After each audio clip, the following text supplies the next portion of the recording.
Okay, I'm going to make a video about these switches right here from Big Dutchman that I've always had trouble with it until I had a farmer one day tell me that to rig it up like this that I'm fixing to show you guys. It always gave me trouble. I was out there at 5 o'clock every morning having to beat on it. You know, it had the cover on it, it had the piece of material on it, and this little old clicking thing would never click just right. I mean, it was real sensitive. It didn't matter if you ran that in, ran that out, made it less sensitive, more sensitive. We could never get them to operate right.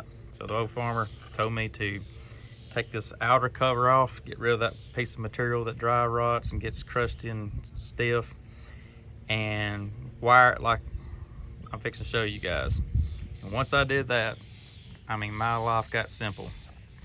I had 4 farms with 8 of these switches in them and 4 houses, and I constantly was just going back and forth on a brand new farm.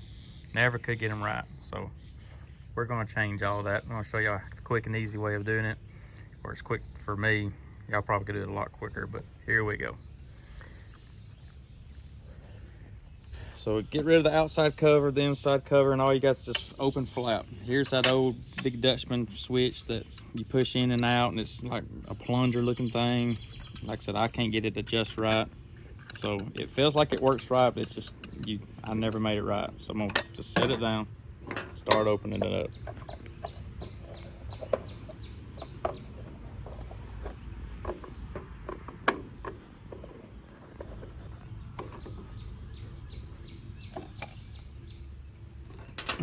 Like I said, it wasn't because I didn't ever try, because you run this thing in and out, it squeezes it in and out, it makes it less pressure, more pressure. So we're just getting rid of all that, and we're going to go back to just the long button. I think they call that proximity switch, just the long button. There's some that's short and there's some that's long. He suggested the long ones for what we're fixing to do, so we'll get you the long button. And ever since I've done this, we have had zero trouble of getting it off. All you're gonna need is a number 10 millimeter socket and a number 8 to do all this work. Let's get rid of all this.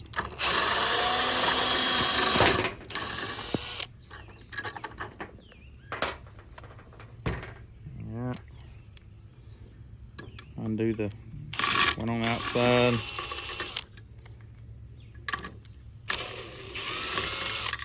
On the inside, unwire this old switch.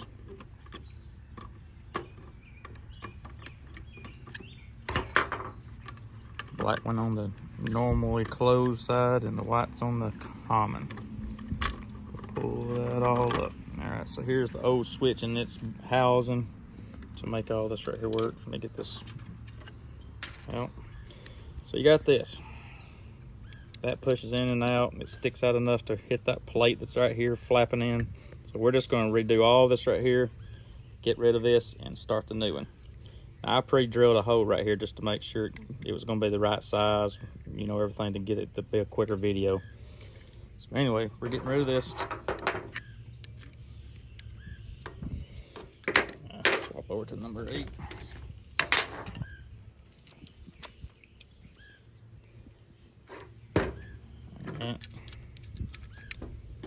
Hang on to one side there, get rid of this. Ouch. Try again.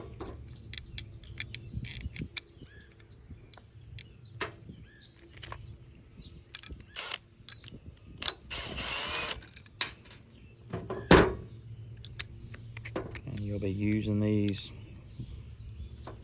bolts and nuts and everything for your next switch, so just keep up with all of that. Alright. This is the culprit that's garbage in my opinion. I cannot make it work. Maybe y'all can, but I've never got it to work. So you go to the simpler switch, and you're going to need a 9/64 drill bit for this new plate, or this plate right here. So you're not going to need this anymore. That you're going to use your same bolts, nuts, lock nuts, and we're going to. I've started my drilling right here, so we're just going to put that switch up right here and give it about that much distance.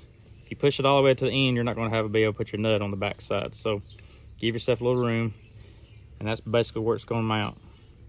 I probably could go up just a little bit more, but like I said, I'm trying to make room for a nut to screw in right there, or to hang on to it. So I've done one, make it quicker video. We're going to drill the next one out. I've done marked it, so I'm gonna drill that one out there with this 9/64 drill bit.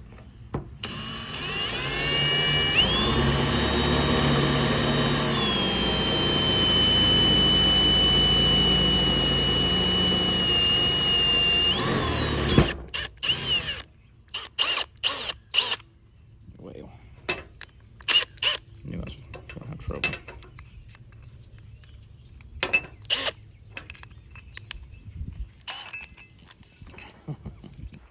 Drill bit came off. Alright. Reamed it out. It should fit that bolt now. It does on both sides. Alright, put your new switch in. What we're looking for now is when this mounts down, it normally close the two switches, or the two arms here. Prongs will be on the right hand side of this bracket, so make sure you got that right at the get-go, or you're gonna have to flip-flop your wires back around. Stick your new bolts back in.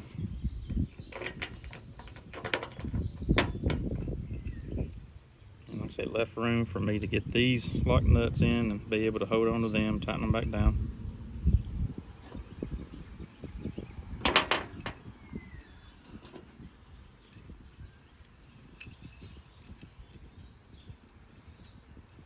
And then we're leaving it long enough for the button to give plenty of room for that plate. So like I said, there's your distance. This much gap. All right, tighten these down.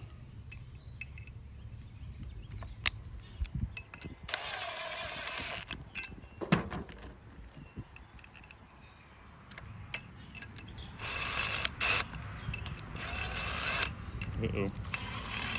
Borderline not working. Yep. May need to leave myself a little more room. But there's what I was thinking about before. Right, I just barely got it in there. So there's hardly no distance. So back your switch up just a little bit more than I did. A little bit more than that, you should have no problem. Get your socket on. All right, after that's done, what we're gonna do is put that right back down to where it came from. We'll plug this up. All right, here's what we're gonna have to do now too. You're gonna have to change this connector right here where it'll fit this. So females, sliding blades on there. So once you do that onto the normally closed side, you'll slide that on, put your white one on. We're gonna have to bend them up where they'll have room right in here to fit. So this is what it's gonna look like. I'm not gonna take the time to wire it. I'm just gonna show y'all how it works. So right here's the distance you got. You gotta really bend this one wire up, make it come up and down through there, and hang it on that side, and then hang it on that side. But that will be the fix. And of course, all you do is, we're not needing any of this stuff. Leave all that out, put it back on if you want to, but it's not gonna be doing any kind of work, any kind of adjustment. So this just takes care of all that right there. It's gone now. But that's mounted, and when you wire it, you'll be ready to go. All this should stay the same.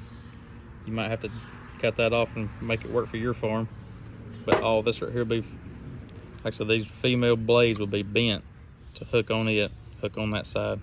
And that's been my fix. After that farmer showed me that time many years ago, it was a done deal. And now this button right here just works so much different, so much better. I can't tell you why it's so much different than this one, but for whatever reason, I cannot get this plunger thing to sync up right with this box. So leave your outside cover off, leave your plastic off, and you got your pipe. You got it mounted to this side of the hopper. Your feed pipe's coming down through like this right here. Let this side fill up first. All your feed's coming up in your hopper. And when the feed comes up here and lands on this switch, it's good. If you was to flip it around, I've learned, and you had your feed coming in there and hitting it like this angle, it was just constantly bumping this thing and making it go boom, boom, boom, boom, on and off, but then it wouldn't work right either. So keep it on the opposite side. Your pipe coming this way, you're filling up your hopper, When that feed comes over and lands against this switch, it just started clicking and it works right. Anyway, that's the fix on this old switch. Save yourself some headache, get to stay in the bed a lot longer, and make your life a lot simpler.